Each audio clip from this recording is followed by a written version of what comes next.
So I'm a little late on this, although I'm going to try real hard to get this recorded, edited, and uploaded to YouTube before I go to bed tonight, Tuesday night, so that on Wednesday there's a review of the most recent episode of LEGO Masters available for you before you watch the new episode of LEGO Masters. The reason this episode is a little behind is, well, like you, I am dealing with the coronavirus here.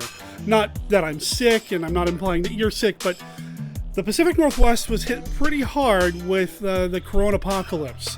The stores have been emptied, and it's been kind of crazy. I've been trying to stay at home as much as I can, and my wife is working from home now, which is great, but it does mean that what I normally do around here is now slightly different. I have to adjust for my wife's work schedule. Makes sense, totally get it, not begrudging her for that at all, but also trying to take care of her because, as you may know, if you follow me on Facebook, you hear me talk about it quite a bit. My wife has a handful of autoimmune diseases, and this makes her somebody who would be susceptible more so to any sickness that comes through, whether it's COVID-19 or anything else really. And because of that, I've been the one going out, running the errands, doing the grocery runs when I can. And yeah, this morning when I woke up, I probably got the worst news of all when it comes to the coronavirus. And that was an email telling me that LEGO has closed all of their stores for the foreseeable future.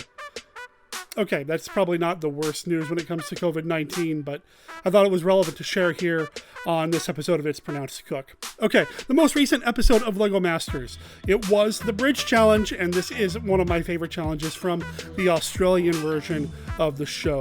What do you have to do here? You have to build a bridge and put as much weight on it as you possibly can. And if there is a tie, or towards the end, I guess, when they're going to do the final judging, not only are they looking at how much weight the bridge held, but aesthetics as well. And this episode caused some drama, some controversy. If you go online, specifically I saw it at the LEGO Masters Facebook page.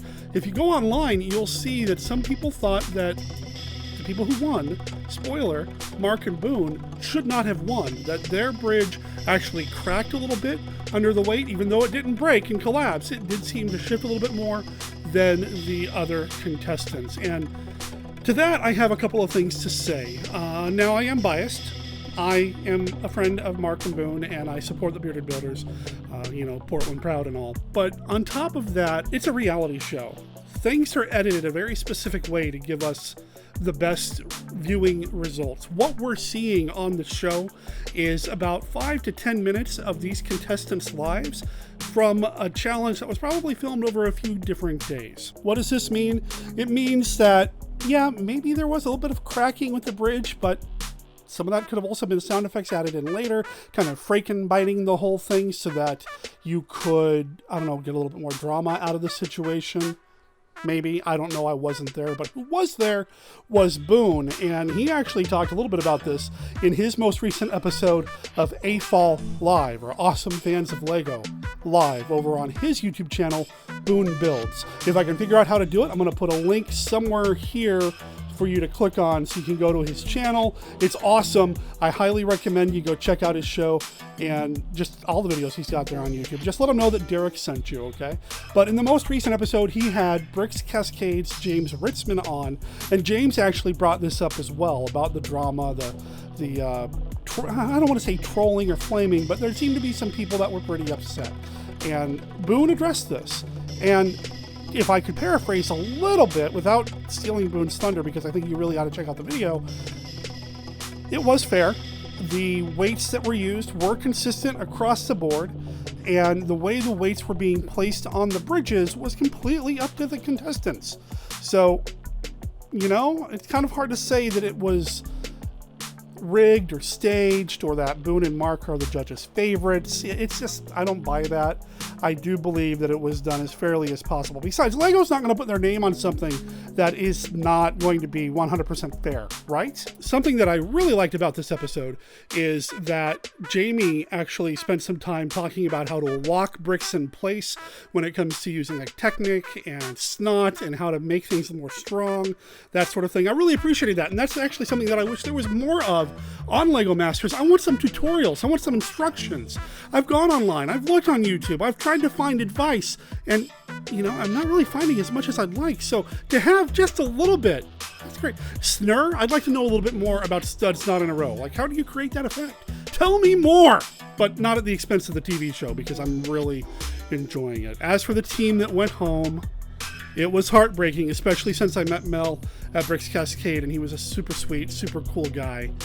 It's just, I don't understand why they didn't slap some plates on top. Now, maybe there weren't any plates left. Maybe the brick pit was empty and it was pretty picked over. I know Flynn and Richard said by the time they got into the brick pit, because they were in their last, a lot of the big plates were already taken.